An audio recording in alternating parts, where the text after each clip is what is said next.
हजरत इमाम हुसैन अल्लाहु अकबर। अब्दुर्रहमान बिन अबी बकर, अब्दुल्ला बिन उमर, अब्दुल्ला बिन जुबैर, इन सब को बुलाया गया और धमकाया गया। माज़ा फ़अल्तुम? अजीबू। लेकिन उनमें से एक का जवाब सबसे ज्यादा सख्त और बेबाक था। हम सच से पीछे नहीं हटेंगे। ये कहानी है एक ऐसे फैसले की जिसे तारीख ने वली अहदी का नाम दिया।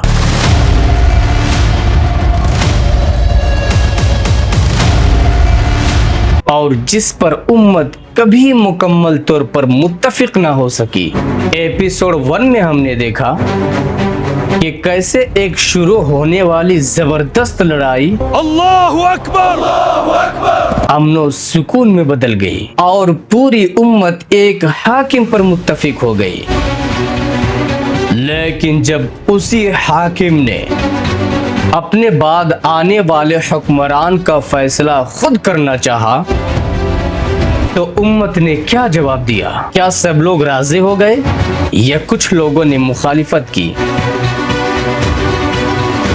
अमीर मुआविया रज़ी अल्लाह ताला अन्हु की हुकूमत बरसों से मुस्तहकम थी। उम्मत एक हाकिम पर जमा थी, मगर वक्त गुजरने के साथ एक नया सवाल जन्म लेने लगा। उनके बाद खलीफा कौन बनेगा? उसी सवाल का जवाब 56 हिजरी में सामने आया। अमीर मुआविया रज़ी अल्लाह ताला अन्हु ने लोगों को एक नई बैअत की तरफ बुलाया अपने बेटे यजीद के लिए, ताकि वो उनके बाद वली अहद हो। खुद अमीर मुआविया रज़ी अल्लाह ताला अन्हु ने अपना मौक़िफ़ बयान किया कि मुझे डर है इस बात की, अगर मैं रिआया को मेरे बाद बगैर किसी निगहबान को छोड़ दूं तो वो ऐसे हो जाएंगे जैसे बारिश में भीगी हुई बेयारो मददगार बकरियां। ये उनका अपना मौक़िफ़ था। एक बाप की मोहब्बत और यजीद में नजर आने वाली सलाहियत पर भरोसा। मगर हर कोई इस फैसले से मुतमईन नहीं था।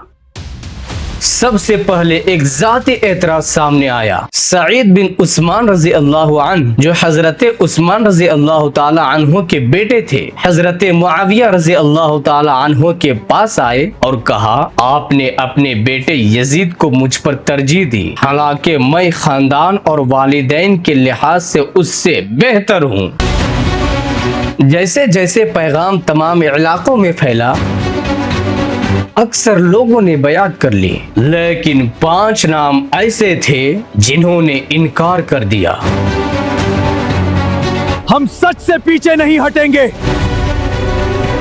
ये 5 नाम कोई मामूली नहीं थे, बल्कि बड़े बड़े सहाबाए कराम में इनका शुमार किया जाता है। हजरत अमीर मुआविया रज़ी अल्लाह ताला अन्हु ने फैसला किया कि वो खुद इस मामले को देखेंगे।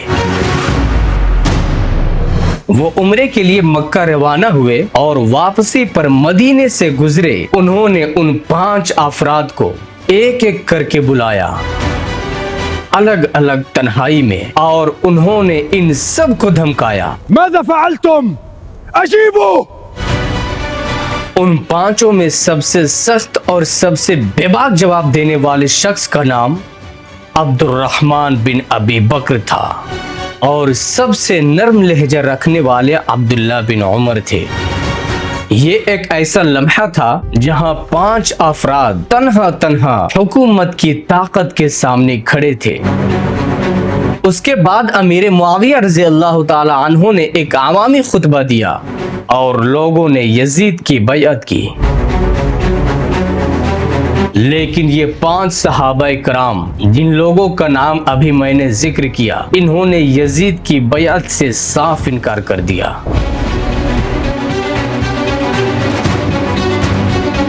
उस दौरान तमाम इलाकों में वफूद भी यजीद के पास पहुंचने लगे। उनमें एक नुमाया नाम अहनफ बिन कैस का था। जब उनसे पूछा गया कि यजीद के बारे में आपका क्या ख्याल है, तो उन्होंने बहुत सोच समझकर और एहतियात के साथ जवाब दिया। उन्होंने कहा, हम अल्लाह से डरते हैं अगर झूठ बोलें और तुमसे डरते हैं अगर सच बोलें। हम पर बस सुनना और आतात करना है और तुम पर उम्मत की खैरखाही। यानी ना वो पूरी तरह यजीद पर भरोसा करते थे और ना ही खुलकर मुखालिफत करते थे।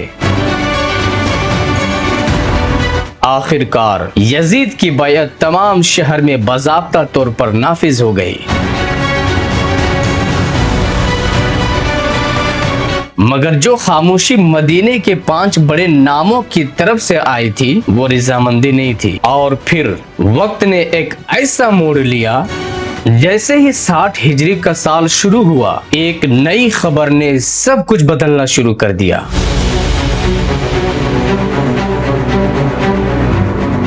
अमीर मुआविया रज़ी अल्लाह ताला अन्हु बीमार पड़ गए और यही वो बीमारी थी जिसने आगे चलकर उनकी जिंदगी का खात्मा कर दिया। इक़्तिदार का सिलसिला कागज पर मुकम्मल हो चुका था। यजीद की बैअत हर इलाके में लिखी जा चुकी थी।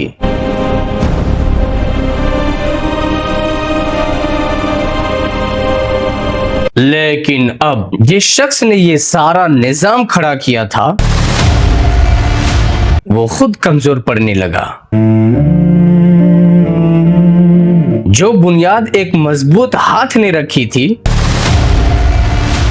अब उसी हाथ की ताकत खत्म होने लगी।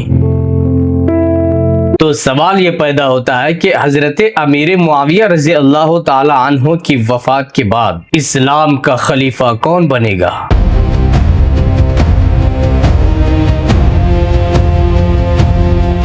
और वो सहाबाए कराम जिन्होंने यजीद की बैअत से इनकार कर दिया था, अमीर मुआविया रज़ी अल्लाह ताला अन्हु के वफात के बाद क्या किया और इस्लाम यहाँ से आगे कैसे बढ़ा और फिर इसके आगे मामला क्या हुआ? इन सब चीजों को जानने के लिए चैनल को सब्सक्राइब करके हमारे साथ जुड़े रहें। फिर मिलते हैं एपिसोड 3 में जुमा के दिन 8 बजे शाम में। Subscribe now.